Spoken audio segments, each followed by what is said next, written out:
Okay guys, अभी इस video में हम करेंगे कल्चरल कंट्रोल जो शुरू किया था उसका सेकंड पार्ट। हमने उसमें जो क्रॉप साइकिल था वहाँ तक कर लिया था कि क्रॉप साइकिल क्या होता है और जो कृषि क्रियाएं हैं उनका लाभ क्या है, क्रॉप साइकिल का हमें किस प्रकार बेनिफिट मिलता है और उसको कैसे यूज किया जाता है। अब हम इसी कल्चरल कंट्रोल में ही आगे चर्चा करते हैं पढ़ती या पढ़ती छोड़ना।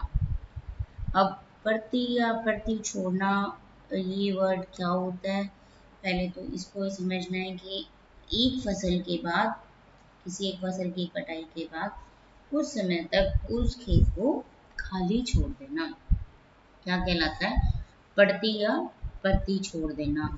मतलब उसमें किसी भी प्रकार की फसल को नहीं बोना, जिससे क्या होगा। अब इस पड़ती या पड़ती छोड़ना या जिसको पलिहार भी कहते हैं, फॉलोइंग रूल्स कहा जाता है, ये क्यों की जाती है। जब हम कल्चर कंट्रोल की बात करते हैं, पेस्ट कंट्रोल से रिलेटेड ही चल रहा है ना कि पेस्ट को कंट्रोल कैसे कैसे किया जाता है। तो ये पड़ती या पड़ती छोड़ने से कि किसी भी खेत में एक फसल की कटाई के बाद जब हम उस खेत को कुछ समय के लिए खाली छोड़ देंगे तो वहाँ जो पादप रोगजनक होंगे उस खेत में, किसी भी प्रकार के जो रोगजनक जो उस फसल को डैमेज करने के लिए उत्तरदायी होंगे, तो वो रोगजनक पोषण की कमी के कारण मर जाएंगे। मीन्स उन रोगजनकों की संख्या में कमी आ जाएगी। और साथ में क्या होगा, जब बढ़ती अवधि होगी, मतलब किसी भी प्रकार का कोई फसल, कोई क्रॉप, कोई प्लांट उस खेत में उस जगह पे नहीं होगा, तो वहाँ पर जो सूर्य की किरणें हैं वो बहुत डायरेक्ट और बहुत तेज प्रकाश पड़ेगा, जिससे वहाँ निर्जलीकरण या शुष्कन भी हो जाएगा। क्यों, पानी की मात्रा कम हो जाएगी ना, डायरेक्ट सनलाइट आने से वो सूखा हो जाएगा। तो वो भी रोगजनकों को कम करने में योगदान रहता है, इस विधि का भी, इस प्रोसेस का भी। और परंतु अब उसमें क्या होता है कि एक ये कंडीशन होती है कि अगर भूमि को परती छोड़ने पर वो खेत खाली रहेंगे और जितने समय तक उस खेत को हम खाली छोड़ेंगे उसमें किसी प्रकार की फसल नहीं होगी, तो उसमें आय भी प्राप्त नहीं होगी। और एक उसमें सेकंड लॉस ये भी हो सकता है कि वहाँ पर किसी भी प्रकार की वनस्पति नहीं होने से मिट्टी में कटाव या भूख क्षरण की जो कंडीशन है वो भी हो जाती है। तो इस प्रकार क्या हो जाता है, ये भी एक हमारे पास लॉस होता है ना इस प्रोसेस का, पड़ती छोड़ना का। और इसके अलावा क्या हो जाता है, वहाँ इस विधि में क्या होता है, खरपतवार को पूर्ण नियंत्रण करना आवश्यक होता है। जो खरपतवार वहाँ होती है वहाँ पे उसको भी हटाना पड़ता है। और इस प्रकार क्या होता है, जो आर्द्र क्षेत्र होते हैं वहाँ पर इस विधि को अधिक प्रभावी नहीं माना जाता। जैसे क्या होता है, केली की फ्यूजेरियम मलानी और मूल गांठ सूत्रकृमियों के प्रबंधन में हम इस प्रकार पड़ती छोड़ते हैं। ये एग्जाम्पल है, ये दो जो डिजीज होते हैं, इन डिजीज को, इस प्रकोप को कम करने के लिए भूमि को पड़ती छोड़ा जाता है। नेक्स्ट है एकल कृषि या एक धानस्य योजना, मोनोकल्चर और सिंगल क्रॉपिंग सिस्टम। ये तो नाम से क्लियर है, सिंगल क्रॉपिंग सिस्टम क्या है कि एक ही फसल या एक ही फसल से संबंधित अन्य फसलों को उस एक ही खेत में खेती करना, वार्षिक या जो उसका मौसम है उस रोटेशन में उसकी खेती करना। तो इसमें क्या होता है कि एक सतत तंत्र के रूप में काम होता है और यह एक एक धासन्य जो योजना है, सिंगल क्रॉपिंग जो सिस्टम है, ये मरदोड़ रोगजनकों के लिए अनुकूल होती है। हमें जो सॉइल के रोगजनक है उसके लिए अनुकूल होती है। क्यों अनुकूल होती है कि अगर हमने एक फसल को बो दिया और उसकी जो सॉइल में रहने वाले रोगजनक है वो उसी सॉइल में रहेंगे और हम जो नेक्स्ट क्रॉप बोएंगे या तो वो सेम ही क्रॉप को हम उस खेत में बो देंगे या उससे रिलेटेड किसी अन्य फसल को बोएंगे, तो वो जो रोगजनक सॉइल में रहने वाले जो रोगजनक है वो फिर से उस फसल को अटैक करेंगे। उस फसल पर अटैक करने से अगेन वो फसल रोगग्राही हो जाएगी, रोगग्रस्त हो जाएगी। तो इस तरह जो है जो रोगजनक है उनकी संख्या बहुत अधिक बढ़ जाती है। तो ये क्या होता है, इस प्रकार रोगजनकों की संख्या इतनी अधिक बढ़ जाती है कि उस खेत में किसी भी प्रकार की फिर उस फसल को बोना मुश्किल हो जाता है। जैसे जो मूल गांठ या जो पुटरी सूत्रकृमियां होते हैं उनकी संख्या अधिक बढ़ जाती है। तो इस कारण एकल कृषि संभव नहीं होती। नेक्स्ट है हमारे पास मिक्स्ड क्रॉपिंग। मिक्स क्रॉपिंग क्या होती है, जब हम एक ही जगह पे अलग अलग क्रॉप को बोते हैं या अलग अलग क्रॉप की खेती करते हैं। जैसे जौ के बाद गेहूं, फिर गेहूं के साथ चना, गेहूं और सरसों, कपास और मोठ, बीन एवं अरहर एवं ज्वार। तो ये क्या है, सब मिलाकर बो देते हैं। तो उससे रोग में होने वाली जो आर्थिक हानि है वो कम हो जाती है। कैसे हो जाती है कि अगर हम एक साथ दो फसलों को मिलाकर बो देते हैं तो जो रोगजनक आक्रमण होता है वो दोनों फसलों पर नहीं किया जा सकता। वो एक फसल को डैमेज करेगा तो उससे हमारे जो दूसरी फसल होगी वो बिल्कुल बच जाती है। इसके कारण क्या, इसके अतिरिक्त क्या होता है, जो रोगग्राही फसल होती है वो अरोगग्राही फसल के साथ मिलाकर अगर हम बो देते हैं तो उसमें भी रोग का प्रभाव कम हो जाता है। दो फसल बो देंगे, इनमें से कोई भी दो फसल, तो एक फसल पे अटैक होगा और एक फसल हमारे पास सेफ बच जाएगी। तो इस प्रकार मिश्रित खेती जब करते हैं तो हमें ये फायदा मिल जाता है कि एक जो फसल है वो हमारी सेफ रहती है, बच जाती है। और मिश्रित जो क्रॉपिंग है, ये मिक्स्ड जो क्रॉपिंग है, इसके द्वारा जो प्लांट रोग है उसमें कमी कैसे होती है। देखो, एक तो फर्स्ट पॉइंट है हमारे पास कि जो परपोषी पौधों की संख्या आधी हो जाती है और पौधों के बीच दूरी बढ़ जाती है। परपोषी पौधों की संख्या आधी होगी ना, एक खेत में अगर हम एक सपोज गेहूं या जो दोनों में से एक फसल बो दें तो उसका जो रोगजनक है वो पूरी फसल को डैमेज करेगा। और यदि हम उसी खेत में जौ प्लस गेहूं दोनों की बुआई करते हैं, दोनों की पैदावार करते हैं, तो रोगजनक एक जौ पर अटैक करेगा, गेहूं पर नहीं करेगा। और दोनों फसल के प्लांट्स होने के कारण जो जौ के प्लांट्स है वो भी नेचुरल दूर दूर हो जाएंगे। तो उसमें क्या है, जो उसके पोषक जो पौधे हैं उनके बीच की दूरी बढ़ जाती है और जिससे रोगी और जो स्वस्थ पौधे हैं वो बीच में संपर्क, उनके बीच की जड़ों में संपर्क होना मुश्किल हो जाता है। बहुत कम अवसर होते हैं जिनमें उनकी जड़ों में संपर्क हो जाता है, जिससे रोगी जड़ों से स्वस्थ जड़ों में संक्रमण का फैलाव नहीं होता है। और जो पर्णीय रोगजनक है उसका भी फैलाव काफी हद तक कंट्रोल हो जाता है। सेकंड देखिए हम क्या होता है, सेकंड में जो बेनिफिट मिलता है वो परपोषी पौधों की जड़ों में जो मृदा में रोगजनक पाए जाते हैं उनके फैलाव में फिजिकल बैरियर उत्पन्न करने के साथ साथ रूट एक्सटेंट्स में कुछ विषैले पदार्थ भी बाहर निकलती हैं। जिससे क्या होता है, जो रोगजनक है वो क्या करते हैं, रोगजनक तो फैलाते ही है लेकिन जो फिजिकल बैरियर उत्पन्न करने के साथ साथ जो रूट्स होती हैं उसमें विषैले पदार्थ भी, कुछ अविषैले या विषैले पदार्थ भी बाहर निकलते हैं जो मेन क्रॉप पर आक्रमण करते हैं और मुख्य फसल पर आक्रमण करने वाले जो रोगजनक हैं उनकी वृद्धि को रोक देते हैं। ये थोड़ा सा कॉम्प्लिकेटेड है, इसको आराम से समझो कि क्या कहा जा रहा है, क्योंकि रोगजनक और रोगग्राही में ये ध्यान रखना कि जब भी ऐसा कोई कंफ्यूजिंग स्टेटमेंट होता है तो उसमें रोगजनक और रोगग्राही को ध्यान से सुनो कि बात किसकी कर रहे हैं, हम रोगजनक की कर रहे हैं या रोगग्राही की कर रहे हैं। तो इसमें क्या होता है, जो मेन फसल पर अटैक होता है उसकी रोगजनक की वृद्धि को कौन रोकता है? अपरपोषी पौधों की जड़ों में जो रोगजनक के फैलाव में भौतिक अवरोध पाए जाते हैं। अब देखिए इसके एग्जाम्पल क्या होता है कि जब जो जब अरहर और ज्वार को मिलाकर अगर हम बो देते हैं तो ज्वार की जड़ों से जो स्राव निकलता है वो HCN होता है, हाइड्रोसाइनिक एसिड होता है।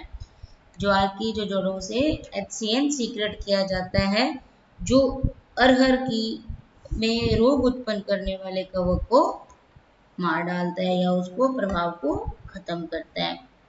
नेक्स्ट देखिए क्या होता है हमारे पास कि जो उचित फसलों को मिलाकर बोने से रोगजनक के लिए प्रतिकूल भूमि या मृदा पर्यावरण बनाने में सहायता मिलती है। अगर हम उचित प्रकार की फसलों को मिलाकर बो देते हैं तो वो रोगजनक के खिलाफ क्या होता है? प्रतिकूल परिस्थितियां उत्पन्न हो जाती हैं। प्रतिकूल परिस्थितियां उत्पन्न होने से रोगजनक का प्रभाव खत्म होने लगता है।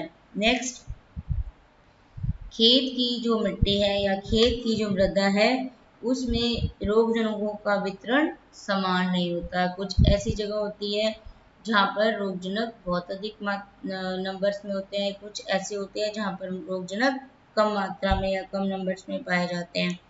तो मृदा में जो प्रसुप्त संरचना में कभी कभी कहीं कहीं उपस्थित होते हैं और जब दो फसलों को हम खेत में मिलाकर बो देते हैं ना, रूट्स के अंदर पाए जाते हैं ना, तो अगर हम दो क्रॉप्स को मिलाकर बो देते हैं तो उन जड़ों के बीच में, उन पौधों के बीच में अंतर बढ़ जाता है जिससे इन संरचनाओं के परपोषी पौधों की जड़ों के संपर्क में नहीं आते हैं या उनके संपर्क में आने के अवसर कम हो जाते हैं।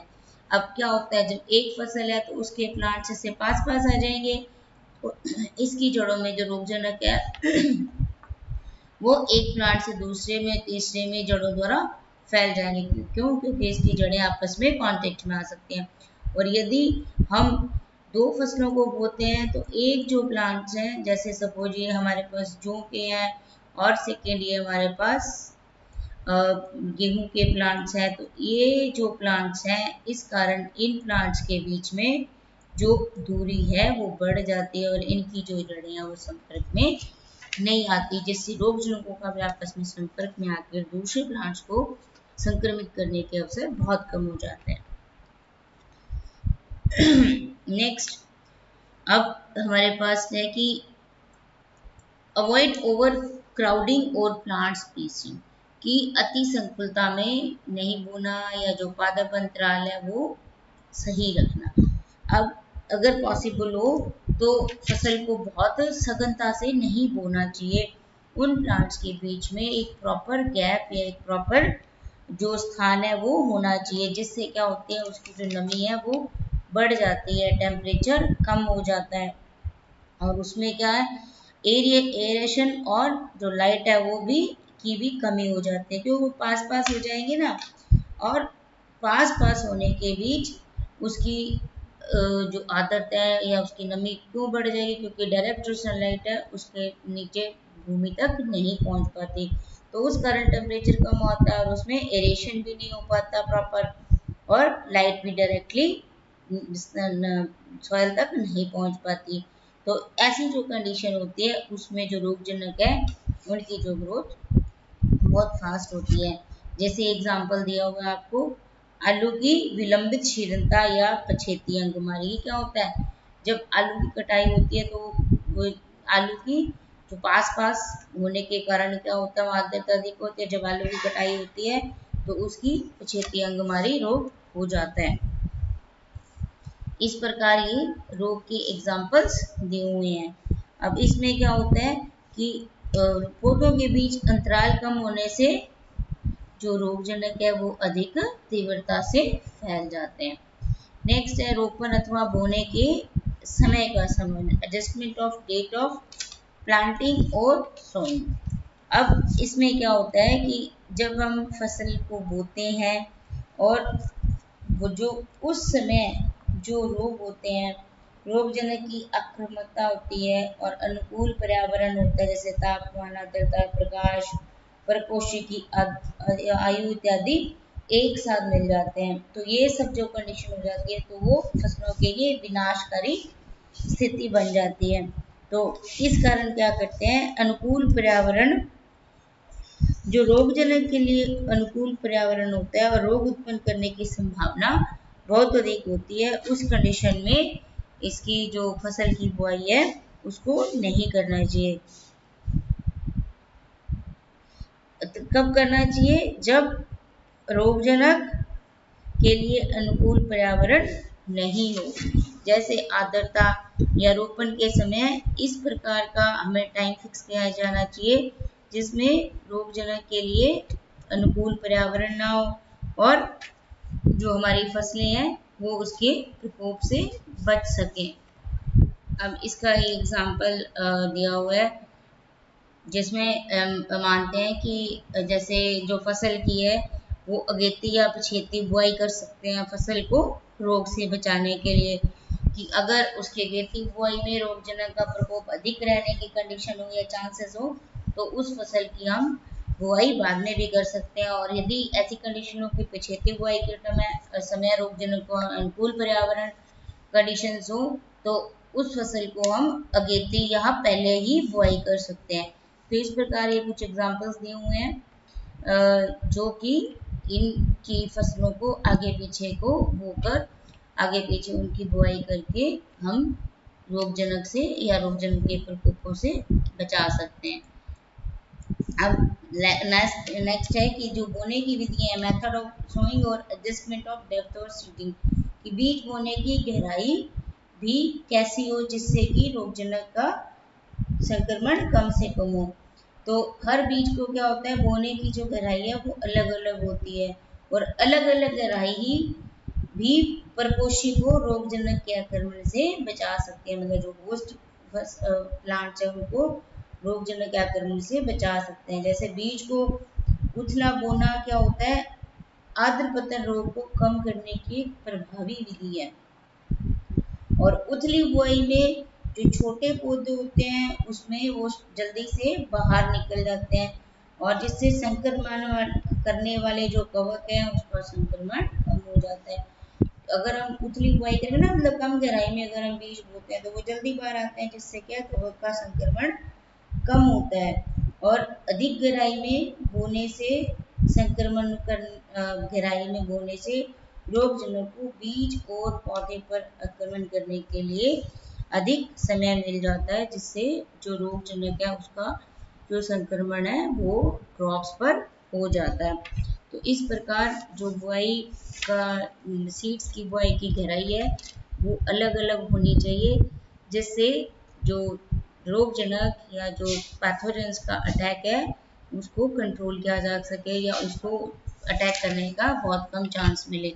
नेक्स्ट हमारे पास आता है मैनेजमेंट ऑफ प्रॉपर इरिगेशन, की जो सिंचाई है या जो इरिगेशन हम करते हैं उसका उद्देश्य क्या रहता है हमारे पास, कि हम अपनी अच्छी से अच्छी फसल प्राप्त करें, न कि केवल सिर्फ सॉइल को ही गीला करें।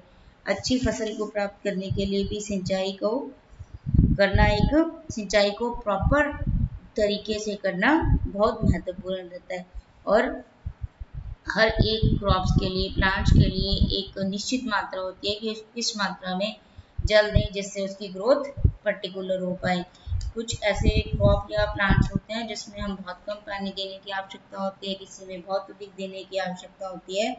तो मृदा में जल अधिक मात्रा में देते हैं तो वो रोगजनक की सक्रियता को बढ़ा देते हैं और परपोषी पौधे पर प्रभाव डालकर रोग ग्रस्त कर देते हैं।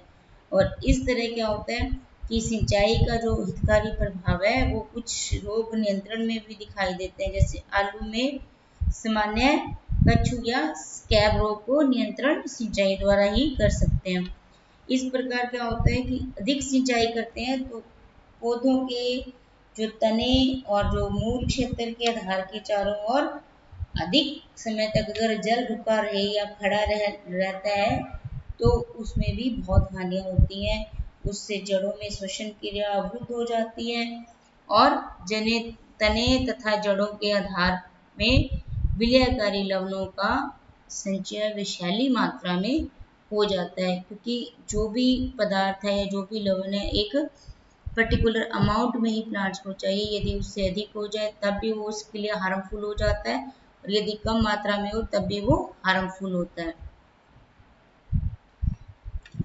जैसे अधिक जब सिंचाई की जाती है तो अधिक सिंचाई से क्या होता है, पौधे की पत्तियों पर बिंदुस्राव बढ़ जाता है, और इन बिंदुस्राव की बूंदों में जो पोषक तत्व होते हैं उसके कारण जीवाणुओं की वृद्धि होने लगती है, क्योंकि जो पोषक पदार्थ होते हैं वो उसमें जीवाणुओं की वृद्धि की वो कंडीशन अनुकूल होती है। इस कारण वहां पर सिंचाई के समय एवं रोगजनक की अधिक सक्रिय अवस्था के समय को ध्यान में रखकर ही सिंचाई को करना चाहिए, और उस समय सिंचाई नहीं करनी चाहिए जब रोगजनक और परपोषी पर आक्रमण, रोगजनक द्वारा जो होस्ट प्लांट है उस पर अटैक करने के चांसेस सबसे ज्यादा हो। तो इस प्रकार जो सिंचाई है उसको भी हम टाइमली मैनेज करके, जो पेस्ट है इसके पेस्ट का जो अटैक होता है या जो प्रकोप है उसको भी हम कंट्रोल कर सकते हैं। तो नेक्स्ट में हम नेक्स्ट वीडियो में मैनेजमेंट ऑफ क्रॉप न्यूट्रिशन पढ़ेंगे।